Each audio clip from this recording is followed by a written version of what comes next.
সুপ্রিয় শিক্ষার্থীবৃন্দ, আসসালামু আলাইকুম। কেমন আছো সবাই? আশা করছি সবাই ভালো আছো, সুস্থ আছো এবং নিরাপদে আছো। আলহামদুলিল্লাহ, আমিও ভালো আছি। তো বরাবরের মতো তোমাদের সামনে চলে আসলাম অনলাইন ক্লাসে।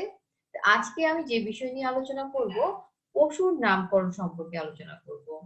তো পশু অর্থাৎ গরু, মহিষ এবং ছাগল, এই নামকরণের হচ্ছে কি তোমার কিন্তু ছোট ছোট প্রতি বছরই দুই একটি কোশ্চেন থাকে। যে তোমার হচ্ছে ধরো হচ্ছে বকনা কি, হ্যাঁ, এরে বাছুর কি, তারপর হচ্ছে গোটলিং কি, বাফেন কি। তো এই বিষয়গুলো সম্পর্কে আজকে আমরা একটু একটু জানবো। জ্ঞানমূলক কোশ্চেন হিসেবে সাধারণত এই কোশ্চেনগুলো থাকে। তো সুপ্রিয় শিক্ষার্থীবৃন্দ, চলো আমরা আজকে শুরু করি আমাদের আলোচনা। তো তার আগে আমি অবশ্যই বলবো যে আমার এই ভিডিওগুলো যদি তোমার প্রয়োজন মনে করো এবং ভালো লাগে, অবশ্যই তোমরা তোমাদের বন্ধুদের সাথে এগুলো শেয়ার করবে, যাতে সকলেই এখান থেকে সামান্য করে উপকৃত হতে পারো। তোমরা এই বিষয়গুলো একটু গল্পের মতো করে শুনবে এবং হচ্ছে গিয়ে পরবর্তী বই থেকে পড়ে নিবে, দেখবে যে বিষয়গুলো খুবই কিন্তু সহজ হয়ে গেছে। একজন থেকে শোনার পরে সেটা যদি করা হয়, তাহলে সেই বিষয়গুলো কিন্তু কি খুব সহজ হয়ে যায়। তো চলো আমরা আমাদের মূল আলোচনায় চলে যাচ্ছি।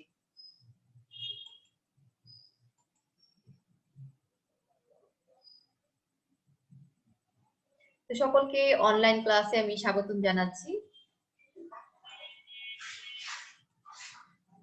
এবং আমি হচ্ছে গিয়ে বরাবরের মতো তোমাদের সাথে আছি হচ্ছে রুমা বেগম, 33তম বিসিএস এর একজন শিক্ষা কর্মকর্তা। তো আজকে আমরা যে বিষয় সম্পর্কে আলোচনা করব, সেই বিষয়টা আগে বললাম যে আমরা করব পশুর নামকরণ পদ্ধতি সম্পর্কে আলোচনা করব।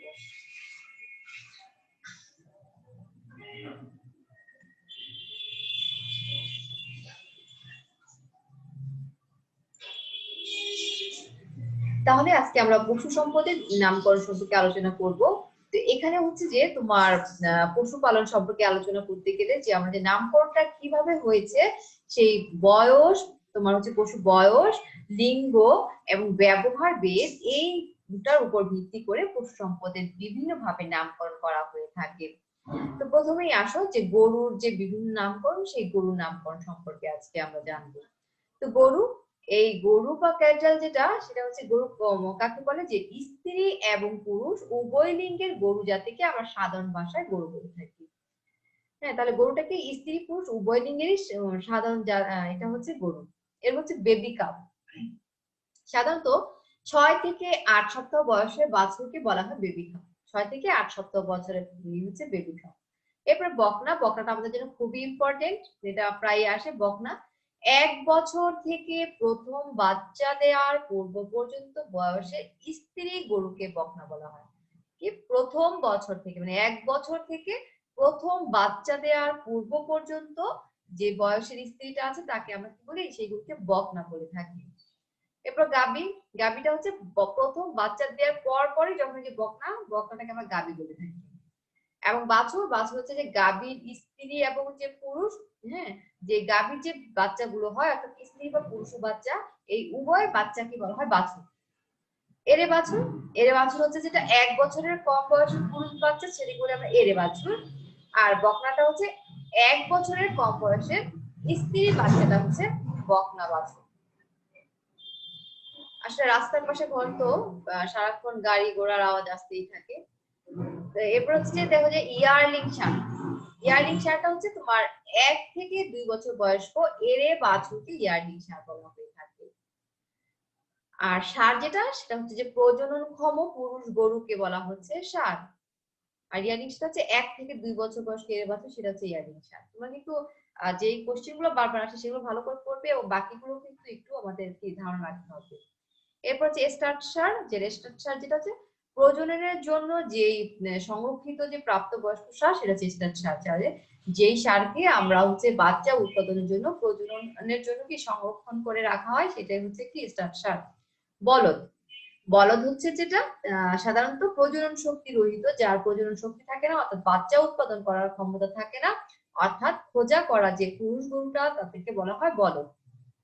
এরপর হচ্ছে ভীল, ভীল হচ্ছে জন্ম থেকে 3 মাস বয়স্ক বাছুর যেটা আছে, সেই বাছুরের মাংসকে ভীল বলা হয়। হ্যাঁ, তাহলে 3 মাস বয়স্ক বাছুরের মাংসকে বলা হচ্ছে ভীল।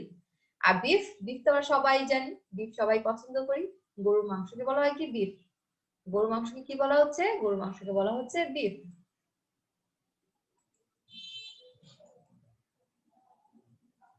এরপর হচ্ছে ভুলার। ভুলারটা কি? ভুলারটা হচ্ছে যে গাভী সবসময় গরম অবস্থায় থাকে তাকে ভুলার বলে। তাহলে কি আমরা অনেক সময় দেখেছি কি যে গরু খুব মানে তেজ থাকে, তাই না? হ্যাঁ, তাহলে যে গাভীগুলো সবসময় গরম অবস্থা থাকে তাদেরকে বলা হয় ভুলার। স্টিয়ার। স্টিয়ার হচ্ছে যে এরে বাছুরকে দুধ খাওয়ানো অবস্থাতে কি করা হয়, ওই যে খোঁজা করানো হয়, খোঁজা মানে হচ্ছে কি বাচ্চা উৎপাদনের জন্য কি তোমার ক্ষমতা থাকে না, তো সেটা হচ্ছে কি তাকে বলা হচ্ছে স্টিয়ার। এরপরে আমরা চলে আসি মহিষের জাত। তো মহিষের জাত থেকে যেটা আসে প্রায় বাফেন। হ্যাঁ, বাফেন কি এটা আসে, তো হঠাৎ হঠাৎ করে যে কোনোটাই আসতে পারে, তো আমাদের সবগুলো সম্পর্কে কিন্তু ধারণা থাকতে হবে। বাফেন কি এটা প্রায় আসে তোমাদের। তো বাফেন মহিষ, মহিষটা তো আমরা ওই আগের মতোই যে ওটা হচ্ছে মহিষের জাত গরু, এটা হচ্ছে স্ত্রী এবং পুরুষ উভয় লিঙ্গের মহিষ জাতিকে সাধারণ ভাষায় বলা হয় মহিষ। Buffalo cup. মহিষের স্ত্রী এবং পুরুষ উভয় বাচ্চাকে বলা হয় বাফেলো কাপ। আমরা আগে গরু কাপ বিফ কাপ করে আসছি, এবার হচ্ছে বাফেলো কাপ। বাফেলো বুল কাপ, এটা হচ্ছে মহিষের অপ্রাপ্ত বয়স্ক যে পুরুষ বাচ্চা আছে, সেই অপ্রাপ্ত পুরুষ বাচ্চাগুলোকে বলা হয় বাফেলো বুল কাপ। হ্যাঁ, তো বাফেলো বুল হচ্ছে মহিষের অপ্রাপ্ত পুরুষ বাচ্চা। বাফেলো হেফার কাপ, তো এটা হচ্ছে মহিষের অপ্রাপ্ত বয়স্ক স্ত্রী বাচ্চা হচ্ছে বাফেলো হেফার কাপ। তাহলে বুল কাপটা হচ্ছে পুরুষ বাচ্চা অপ্রাপ্ত বয়স্ক এবং হেফার কাপটা হচ্ছে স্ত্রী বাচ্চা অপ্রাপ্ত বয়স্ক। C buffalo. সি বাফেলোটা হচ্ছে প্রথম বাচ্চা দেওয়ার পরই হেফার কাপকে সি বাফেলো বলা হয়। তাহলে হেফার কাপ কোনটা ছিল? অপ্রাপ্ত বয়স্ক স্ত্রী বাচ্চা হচ্ছে বাফেলো এটা। তাহলে এই যে অপ্রাপ্ত স্ত্রী বাচ্চাটা, এটা প্রথম যখন বাচ্চা দেয়, সেই বাচ্চা দেওয়ার পরে তাকে বলা হচ্ছে সি বাফেলো। বাফেলো বুল, আসলে হচ্ছে নামকরণ গুলো আলাদা, কিন্তু গরু মহিষ ছাগলের ক্ষেত্রে নামগুলো আলাদা, কিন্তু যে এদের যে ডেফিনিশন গুলো কিন্তু একই রকম। যে তোমার হচ্ছে সাধারণ ভাষায় দেখে কি বলা হচ্ছে, তারপর হচ্ছে তোমার অপ্রাপ্ত পুরুষ এবং যে মেয়ে বাচ্চা বা সেগুলোকে কি বলা হচ্ছে, স্ত্রী বাচ্চাগুলোকে কি বলা হচ্ছে, এইভাবে করে কিন্তু বর্ণনাগুলো এক, নামটা আলাদা, সেই বিষয়গুলো কিন্তু আমাদেরকে খেয়াল রাখতে হবে। এরপর হচ্ছে কি বাফেলো বুল। বাফেলো বুলটা হচ্ছে যে প্রজননক্ষম যে পুরুষ মহিষ আছে, সেই প্রজননক্ষম পুরুষ মহিষকে বলা হচ্ছে বাফেলো বুল বা ষাঁড় মহিষ।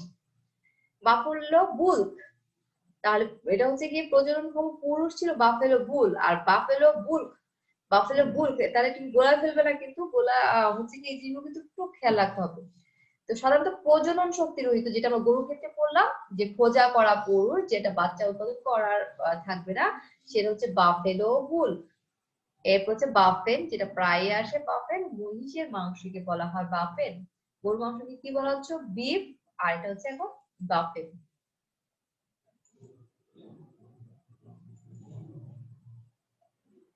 এরপরে চলে আসি আমরা ছাগল।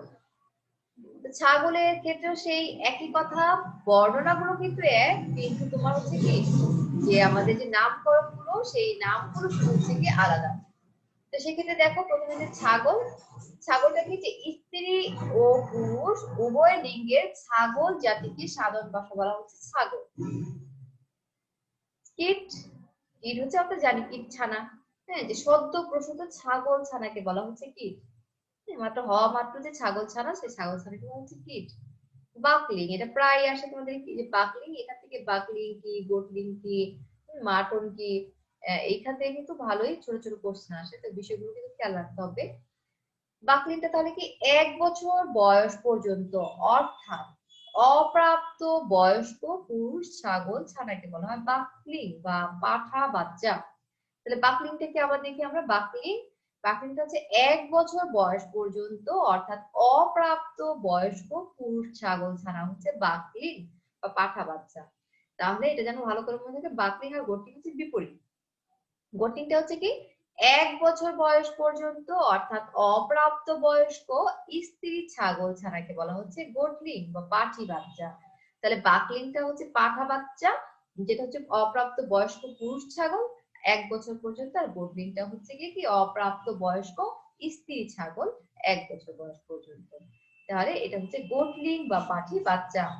এবার পাঠা, তাহলে পাঠাটা, বাকলিংটা ছিল 1 বছর বয়স পর্যন্ত পাঠা বাচ্চা, আর পাঠাটা হচ্ছে পূর্ণ যখন বয়স্ক প্রজননক্ষম হয়ে যায় তখন সেই পুরুষ ছাগলকে বলা হচ্ছে পাঠা। হ্যাঁ, পূর্ণ বয়স্ক প্রজননক্ষম পুরুষ ছাগলকে বলা হচ্ছে কি পাঠা। এরপরে ডোটা হচ্ছে প্রজননের উপযুক্ত যখন পূর্ণবয়স্ক স্ত্রী ছাগল, সেটাকে বলা হয় ডো বা ছাগি। এটা কিন্তু ইম্পর্টেন্ট। ডোটা কি? পাঠার বিপরীত হচ্ছে আবার ডো। প্রজননের উপযুক্ত পূর্ণবয়স্ক স্ত্রী ছাগলকে বলা হচ্ছে ডো বা ছাগি। খাসি, খাসিটা হচ্ছে কি খোঁজা করা, অর্থাৎ প্রজনন শক্তি যেটা নাই সেই পুরুষ ছাগলকে বলা হচ্ছে খাসি। তাহলে খোঁজা করা অর্থাৎ প্রজনন শক্তি রহিত করা পুরুষ ছাগলকে বলা হচ্ছে খাসি। চ্যাবন, ছাগলের মাংসকে চ্যাবন বলে। ছাগলের মাংসকে চ্যাবন বলা হয়। এরপর হচ্ছে মাটন। মাটন আমরা সবাই জানি পূর্ণবয়স্ক খাসির মাংসকে মাটন বলা হয়। কি তাহলে পূর্ণ বয়স্ক খাসির মাংসকে বলা হচ্ছে মাটন। ছাগল পাল, ছাগল পাল এটা আমরা জানি অনেকগুলো ছাগল একসাথে চলে তাকে বলা হচ্ছে ছাগল পাল। তাহলে সুপ্রিয় শিক্ষার্থীবৃন্দ, এই নামকরণগুলো কিন্তু বারবার বলছি তোমাদের যদি থাকে, এর জন্য এটা খুব ভালো করে মনোযোগ দিয়ে একটু পড়বে। তো আশা করছি তোমরা বুঝতে পেরেছো। আর বই পড়তে হবে, এটা হচ্ছে আসল কথা, পরিশ্রম করতে হবে, তাহলেই কিন্তু তোমরা হচ্ছে কি পারবে, তা না হলে আসলে সম্ভব না। তো আজকে এ পর্যন্তই থাকবে। তোমরা অবশ্যই হচ্ছে গিয়ে আলোচনাগুলো গল্পের মতো শুনবে এবং বইয়ের সাথে সেগুলো একটু মিলিয়ে পড়ে নিবে, তাহলে তোমরা কিন্তু ভালো করতে পারবে। সবকিছুকে আসলে সোজা, কিন্তু সোজা হলেই হবে না, সেগুলো সম্পর্কে ভালো ধারণা থাকতে হবে, তাহলে কিন্তু কি আমরা ভালো মার্কস ক্যারি করতে পারবো। তো তোমরা ভালো থাকো, সুস্থ থাকো এবং নিরাপদে থাকো। আমার জন্য দোয়া রেখো। আল্লাহ হাফেজ, আসসালামু আলাইকুম।